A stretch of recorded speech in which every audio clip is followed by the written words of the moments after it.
Bonjour et bienvenue dans un nouvel épisode de Indian Global Left. Si vous découvrez l'émission, n'oubliez pas de vous abonner. Pensez aussi à devenir membre YouTube, à nous soutenir sur Patreon ou à faire un petit don via le lien dans la description. Cela nous aide vraiment. Mais le minimum que vous puissiez faire, c'est d'aimer cette vidéo et de la regarder. Sans plus attendre, permettez-moi d'accueillir notre invité du jour, Larry C. Johnson. Larry est un blogueur américain, commentateur politique et ancien analyste à la Central Intelligence Agency. Larry, bienvenue à nouveau sur India and Global Left. Larry, welcome back to India and Global Left.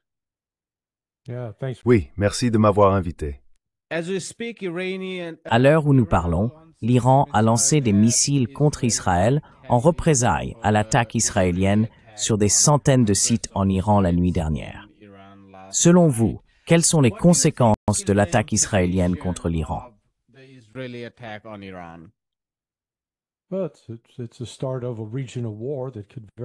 Eh bien, c'est le début d'une guerre régionale qui pourrait très bien dégénérer en guerre mondiale.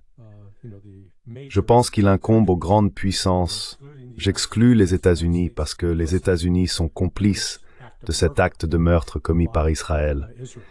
C'était une attaque non provoquée. Mais vous savez, les États-Unis ont l'habitude de faire la même chose. Tout comme nous avons attaqué Saddam Hussein en 2003. Inventé un mensonge sur les armes de destruction massive, puis l'avons attaqué. C'est exactement ce qu'Israël a fait cette fois-ci, avec l'aide des États-Unis et des Européens, en particulier l'Allemagne, la France et le Royaume-Uni. Ils ont affirmé que l'Iran violait le traité de non-prolifération, ont publié un rapport qui, franchement, a été fabriqué de toutes pièces pour créer un casus belli, puis Israël a lancé l'attaque.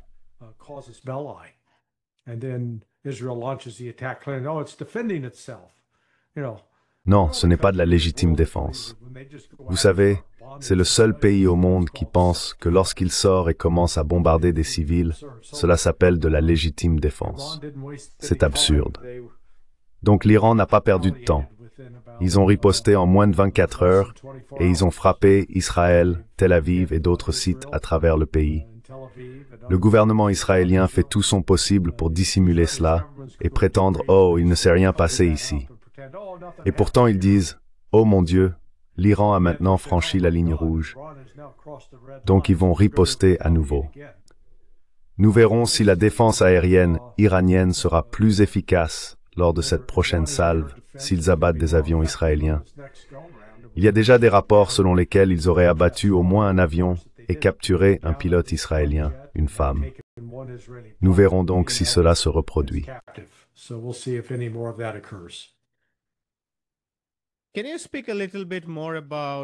Pouvez-vous en dire un peu plus sur l'implication des États-Unis?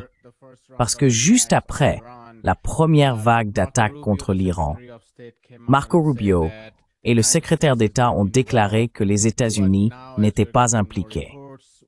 Mais maintenant, alors que nous recevons de nouveaux rapports, nous avons entendu le président Trump dire qu'il s'agissait d'une excellente attaque.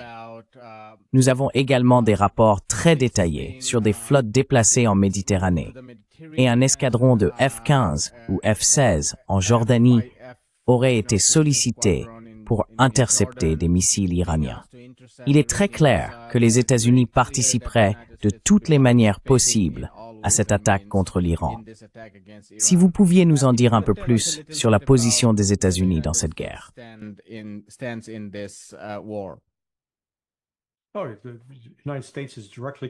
Les États-Unis sont directement complices. Vous savez, Trump joue à ce jeu, faisant semblant d'être un type ignorant qui dit simplement « Mon Dieu, je ne sais pas ce qui se passe, ces choses continuent d'arriver, on ne m'en parle pas. » Tout comme il a prétendu ignorer les attaques en Russie qui ont eu lieu il y a 2 semaines. Ce ne sont que des mensonges de sa part. Et il s'est trahi ce matin dans un commentaire au New York Post, un journal américain, où il a dit « Je connaissais la date précise à laquelle Israël allait frapper. Je sais tout. » Eh bien, quand on sait tout, cela signifie qu'on est en position d'arrêter cela. Les États-Unis ont le pouvoir, en raison du contrôle sur les finances et les armes militaires fournies à Israël, d'y mettre un terme.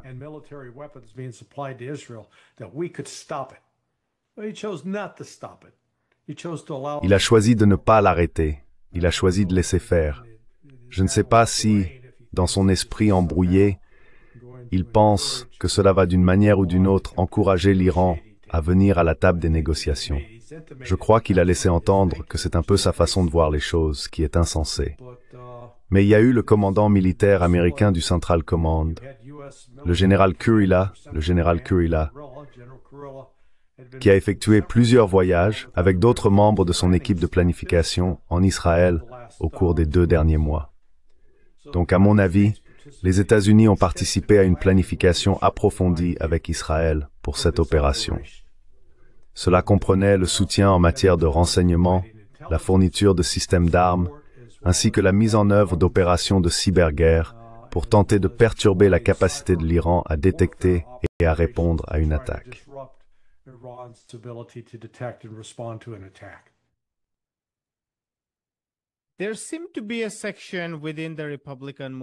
Il semblait y avoir une faction au sein du mouvement républicain. Je n'ai jamais été certain de sa position, mais il y avait du moins l'impression qu'une partie du mouvement conservateur américain était généralement opposée à la guerre.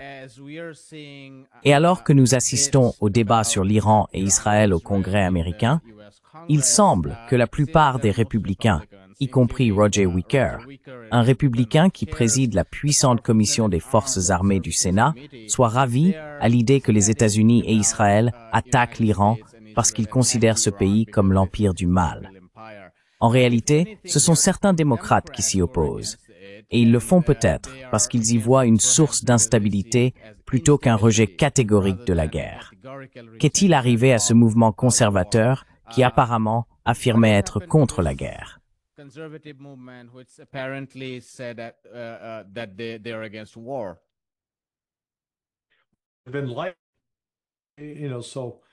Mais tout comme ce qui s'est passé en 2003 avec la guerre en Irak, Trump avait promis d'être un président de la paix, avait promis de nous tenir à l'écart de ces guerres inutiles. Et puis il a propagé le mensonge selon lequel l'Iran construisait une arme nucléaire et qu'il fallait les arrêter, et qu'Israël était autorisé à les arrêter. C'est juste, vous savez, un mensonge pernicieux. Mais c'est devenu la vérité, c'est largement accepté comme la vérité aux États-Unis aujourd'hui.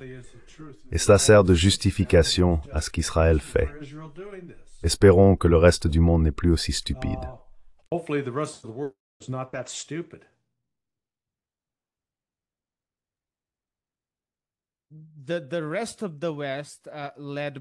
Le reste de l'Occident, mené par la Grande-Bretagne, la France et l'Allemagne, a déclaré qu'Israël a le droit à la légitime défense.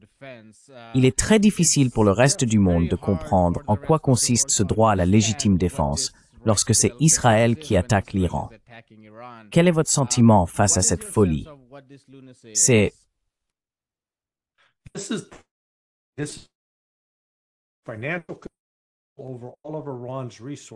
Le contrôle financier sur toutes les ressources de l'Iran.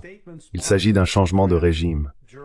Les déclarations de la France, de l'Allemagne et du Royaume-Uni prouvent qu'il s'agissait d'une opération de renseignement et militaire coordonnée et planifiée. Ils ne réagissent pas aux événements.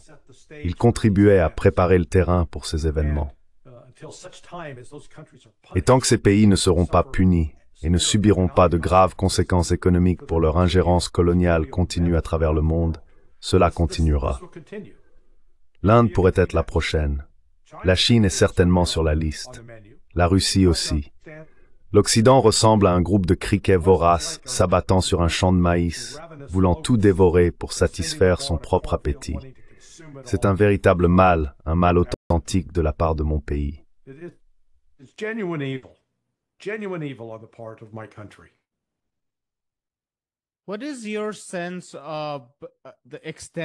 Quel est, selon vous, le degré de soutien que la Russie et la Chine apporteraient à l'Iran si la situation continuait de s'aggraver et que les États-Unis et l'Occident s'engageaient aux côtés d'Israël? Quelle serait la position de la Russie et de la Chine? À quel point seraient-elles actives? Where would Russia and China, how active would they be? Well, they have the potential to be very active.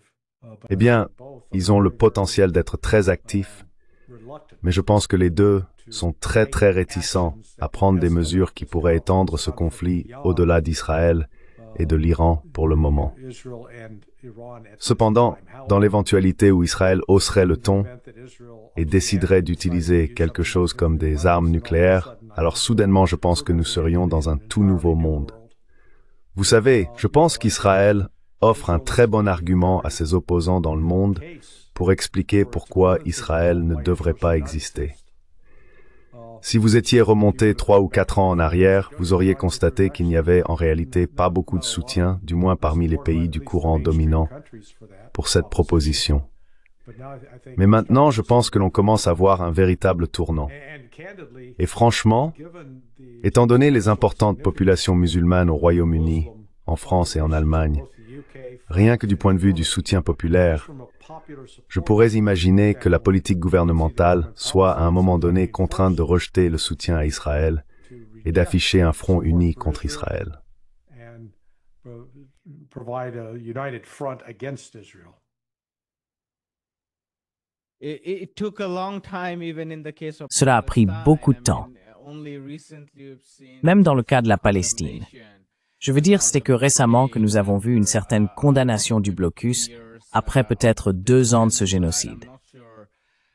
Je ne suis pas sûr que le gouvernement subirait des pressions pour s'opposer à une action israélienne contre l'Iran, car là, je pense que la propagande est, du moins pour l'instant, bien plus efficace que dans le cas de la Palestine, qui est un cas de génocide très direct. Palestine, which is a very direct case of genocide. Oui. Non, vous savez, les images d'enfants morts et d'enfants affamés sur les réseaux sociaux ont un impact. Les tentatives du gouvernement israélien pour dissimuler cela ont échoué. Et vous savez, le Sud global émerge comme une puissance avec laquelle il va falloir compter. Jusqu'à présent, ils étaient, vous savez, on leur tapotait la tête. Gentils petits gens de couleur, allez, apportez-nous nos boissons et servez-nous. Vous voyez, ce genre de bêtises coloniales et racistes qui dure depuis bien trop longtemps. Colonial racist nonsense that's gone on for far too long. Could you talk a little bit about the scale? Pourriez-vous nous parler un peu de l'ampleur des dégâts causés par Israël? Car il y a de nombreux rapports faisant état d'attaques sur des centaines de sites, des attaques sur des sites nucléaires, mais aussi sur des infrastructures de missiles balistiques et de drones, etc. Eliezer Magner s'est exprimé sur Al Jazeera et a déclaré que l'élimination d'une telle quantité de dirigeants prendrait un certain temps à être remplacée pour l'Iran. Pourriez-vous nous donner votre avis sur la profondeur de ces dégâts pour l'Iran? Was this damage for Iran?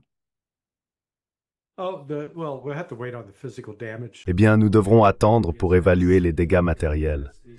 Je ne pense pas qu'ils soient aussi importants que ce qu'affirment ces premiers rapports. Je crois qu'une grande partie de cela relève du même genre que l'attaque de drones qui a eu lieu le 1er juin en Russie contre, au départ, on nous a dit, 5 bases aériennes. Et l'Ukraine a déclaré « Oh, nous avons détruit 41 avions ». Et les médias l'ont relayé. Il s'est avéré que ce n'était pas vrai. Seules 2 des 5 bases aériennes ont été touchées, et apparemment seulement 7 avions ont été endommagés ou détruits, pas 41. Et au moins la moitié de ceux qui ont été détruits étaient des appareils inactifs, hors service. Ils ne faisaient même pas partie de la flotte.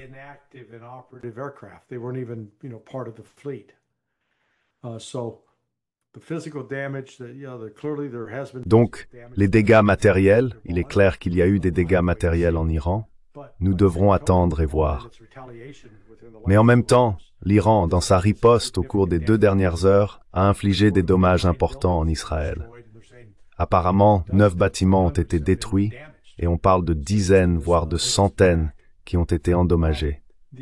Donc rien que dans cette dernière attaque, l'assassinat de ces officiers militaires et des scientifiques nucléaires, vous savez, Israël fait cela. Oh mon Dieu, ils le font depuis, vous savez, plus de 2000 ans.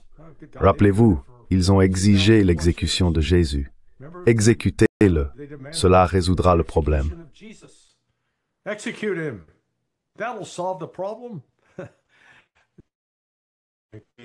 Movement known as Christianity. Ils ont créé un mouvement connu sous le nom de christianisme. Ils tuent des dirigeants du Hamas depuis l'époque du Cheikh Yassine. Vous savez, un homme âgé confiné dans un fauteuil roulant. Ils ont fini par le tuer. Est-ce que cela a arrêté le Hamas? Cela n'a pas arrêté le Hamas. Vous savez, ils ont tué Sinwar l'année dernière. Cela n'a pas arrêté le Hamas. Le Hamas continue de gagner en puissance. En fait, le Hezbollah, ils ont tué Nasrallah. Et qu'est-ce que cela a accompli? Vous savez, Nasrallah était un grand homme, mais il n'était pas irremplaçable. Donc de nouveaux responsables ont pris la relève. Ce n'est pas un mouvement d'un seul homme en Iran, malgré la façon dont l'Occident aime le présenter. L'Iran est une entité organique, c'est une entité complexe.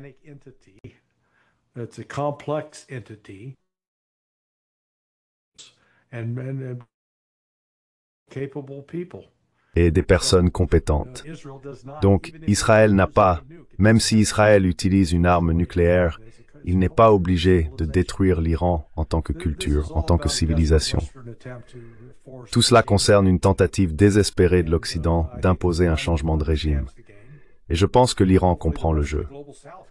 Espérons que le reste du Sud global en arrive aussi à cette conclusion, car des pays comme la Jordanie et la Turquie facilitent grandement Israël. Les Saoudiens aussi, franchement, ainsi que le Qatar. Donc le monde arabe et musulman en particulier doit se tenir fermement uni et s'opposer à Israël. Alors on pourrait potentiellement mettre fin à cela. Mais pour l'instant, cette guerre entre l'Iran et Israël s'intensifie.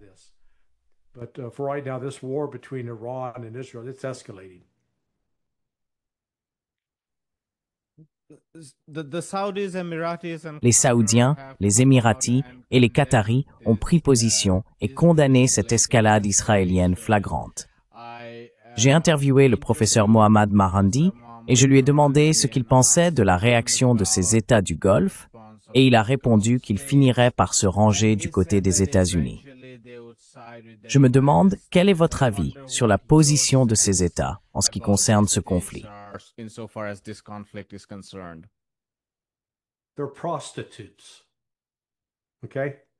Ce sont des prostituées, d'accord? C'est tout. Elles acceptent de l'argent en échange de services. Parce qu'elles ont beaucoup d'argent, elles sont traitées comme de la royauté et prétendent en être. Mais à mon avis, elles ne font que donner des paroles en l'air à l'islam. Ce ne sont pas de véritables musulmans qui respectent réellement les enseignements de l'islam. Ce n'est qu'une étiquette pratique. Donc leurs discours ne valent rien. Ce qui compte, ce sont les actes. Vous savez, si ces pays commencent à rompre leurs liens diplomatiques avec Israël, à cesser de fournir du pétrole à Israël, à faire d'Israël un véritable paria, et à dire aux États-Unis, tant que vous ne stoppez pas Israël, nous ne vous donnerons pas les 1000 milliards de dollars que nous avons promis. Il faut attirer l'attention de Trump là-dessus. Mais vous savez, il préfère faire la fête avec Donald.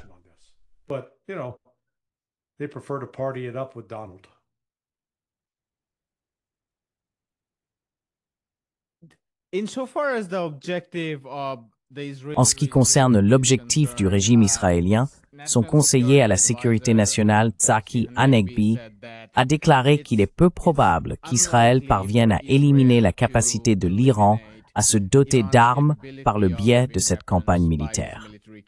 Et selon cette mesure, il a affirmé que le but ultime est de faire pression sur l'Iran pour qu'il soit plus efficace lors de ces négociations sous la direction des États-Unis. Mais ce que cette campagne semble provoquer, c'est que ces négociations sont en réalité au point mort. Pensez-vous donc que cette campagne visait à pousser l'Iran à faire davantage de concessions dans le cadre de ces négociations? Ou pensez-vous, comme vous l'avez suggéré, qu'il s'agit en fin de compte d'un changement de régime?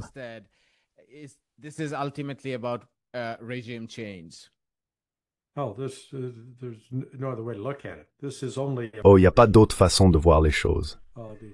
Il ne s'agit que d'un changement de régime. Les négociations ne sont qu'un prétexte. Il s'agit d'essayer de Vous savez, l'Occident veut le contrôle de l'Iran et de ses ressources. Vous savez, ça remonte à plus de 70 ans, à l'époque de Mossadegh, lorsqu'il a été évincé du pouvoir, le dirigeant légitime de l'Iran à l'époque, simplement parce que les compagnies pétrolières voulaient contrôler le pétrole. Et c'est toujours la même chose. Prendre le contrôle du pétrole iranien, mais aussi contrôler le territoire iranien, afin que la Russie ne puisse plus l'utiliser comme point de transit du nord au sud et du sud au nord, ainsi que pour, au final, s'en prendre à la Chine. L'hégémon occidental est incapable de vivre en paix avec le reste du monde. Il veut dominer et contrôler par la force militaire ou le pouvoir économique ou une combinaison des deux. Et quiconque essaie de s'y opposer, il tentera de le détruire. Les gens feraient bien de se réveiller sérieusement. Voilà ce qui se passe. And people better wake the hell up. That's what's going on. I wonder what do you think would be the Je me demande, selon vous, quel serait l'impact de cette escalade sur la Palestine elle-même. Parce qu'à bien des égards, l'hostilité envers l'Iran ne concerne pas seulement les formes de gouvernement en Iran, mais aussi le type de soutien que l'Iran apporte à l'axe de la résistance. Et Netanyahou, bien sûr, affirme que cela affaiblirait ou démantèlerait l'axe de la résistance, ce qui lui permettrait finalement de procéder à un nettoyage ethnique de Gaza. Mais selon vous, quel serait l'impact de cette escalade sur la Palestine elle-même?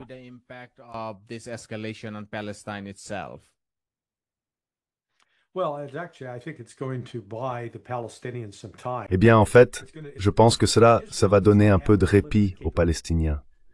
Israël n'a pas des capacités illimitées. Et pendant qu'il est occupé à faire bombarder l'Iran par son armée de l'air, cela signifie qu'il ne largue pas de bombes sur Gaza. Donc cela offre un certain répit au peuple palestinien. Combien de temps cela va durer, je ne sais pas. En ce moment, Israël pense à tort qu'il peut tenir tête à l'Iran indéfiniment. Je ne pense pas qu'ils en soient capables. Et je pense que l'un des moyens pour des pays comme la Chine, la Russie, la Corée du Nord, voire le Pakistan, même s'ils ne montrent pas publiquement qu'ils fournissent de l'aide et une assistance à l'Iran, ils vont approvisionner l'Iran. L'Iran sera réapprovisionné de manière significative par ces pays, au minimum.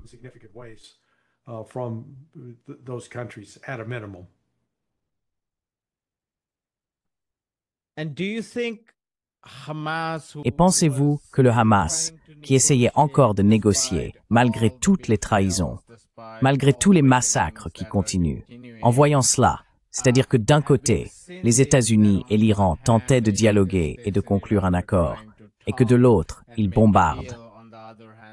Cela signifierait-il aussi que les négociations sont terminées, non seulement pour l'Iran et les États-Unis, mais qu'elles sont également effectivement terminées pour le Hamas et Israël?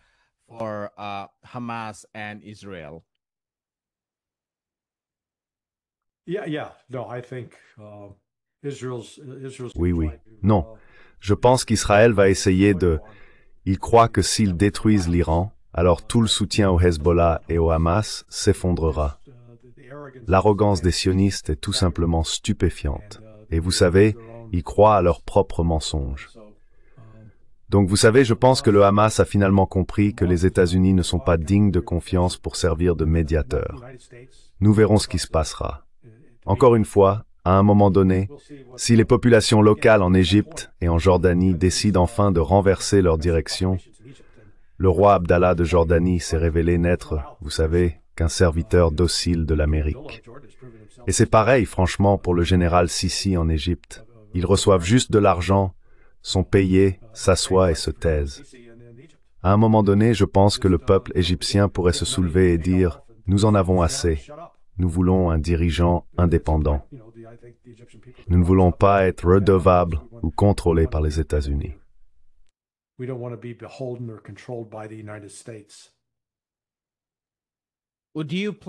Placeriez-vous la Turquie dans le groupe de la Chine, de la Russie et du Pakistan que vous avez décrit, ou la placeriez-vous dans le groupe de la Jordanie, de l'Égypte et des monarchies du Golfe?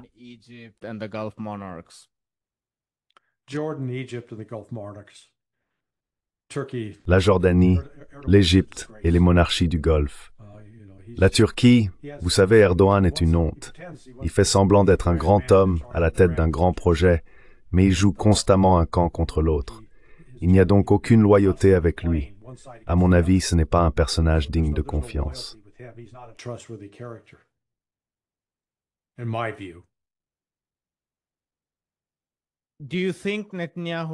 Pensez-vous que Netanyahou réussirait à entraîner les États-Unis profondément dans ce conflit? Ou pensez-vous que les Américains, guidés par leurs propres intérêts, finiraient par dire à un moment donné, « Bon, ça suffit, il va falloir trouver un compromis pour en sortir. »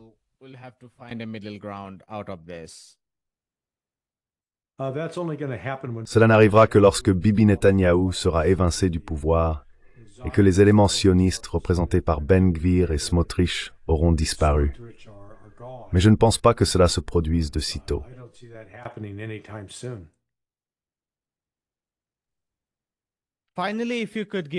Enfin, si vous pouviez nous donner une idée de « J'ai suivi votre Substack, donc vous faites effectivement partie des médias. » Si vous pouviez nous donner un aperçu de la couverture de ce conflit par les médias occidentaux, ce serait une excellente façon de conclure cette conversation.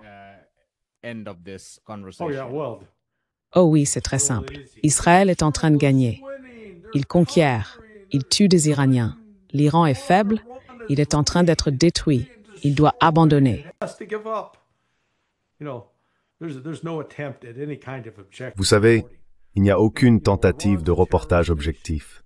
L'Iran est une nation terroriste. L'Iran est impliqué dans des meurtres et, vous savez, dans le viol de femmes et la décapitation de bébés. Ils sont derrière tout cela à Gaza.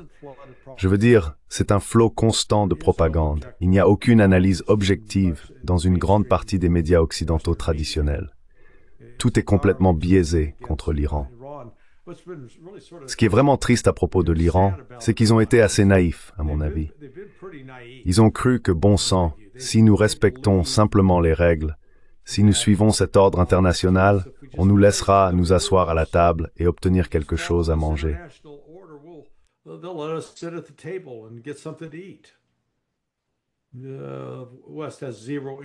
L'Occident n'a absolument aucun intérêt à laisser l'Iran tel qu'il est actuellement s'approcher de la table des négociations. C'est pourquoi la stratégie est détruire le régime, forcer un changement de régime. Et il ne s'agit pas seulement de l'Iran. L'Iran n'est pas central, ce n'est pas l'objectif final ici. L'Iran n'est qu'un outil, c'est une pièce de jeu comme une pièce d'échec. Mais au lieu d'être un pion, c'est plutôt un cavalier. C'est une pièce importante. Mais ce n'est pas la pièce décisive pour mettre en échec et faire échec et mat à la Russie et à la Chine.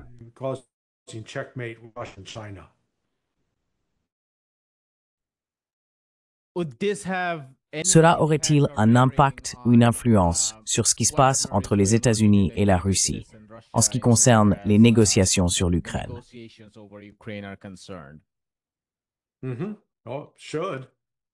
Madame, oh bien sûr. Je veux dire, Trump a maintenant été pris en flagrant délit de mensonge au cours des 36 ou 48 dernières heures. D'abord, vous savez, il a nié toute connaissance de cela. Oh, on a dit à l'Ukraine de ne pas le faire, on leur a dit de se calmer, de donner une chance à la paix. Vous voyez, toutes ces absurdités. Puis aujourd'hui, il sort en disant « Oh non, non, je connaissais la date à laquelle ils allaient frapper. Je sais tout. » Eh bien, s'il savait tout, il était en position d'arrêter ça, et il ne l'a pas fait. Et le fait qu'il savait tout, je pense que les Russes entendent ça et se disent « Vous savez, il nous a dit qu'il ne savait rien de ces attaques. » Et je vous garantis qu'il savait. Donc je pense que si Poutine et ses négociateurs ont un minimum de bon sens, ils vont reconnaître qu'ils ne peuvent pas faire confiance à Trump. C'est un peu une mission vouée à l'échec.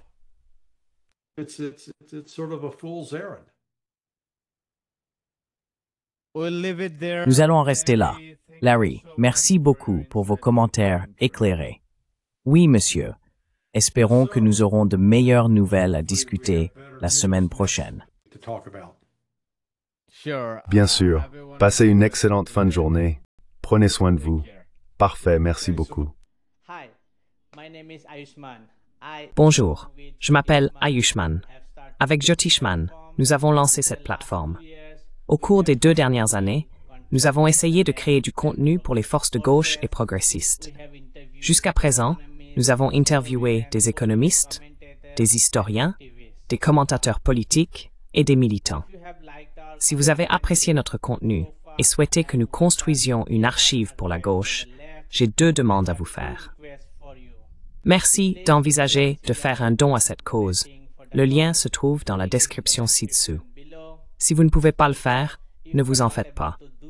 Vous pouvez toujours aimer nos vidéos et les partager avec vos camarades. Enfin, n'oubliez pas d'appuyer sur le bouton d'abonnement. Finally, don't forget to hit the subscribe button.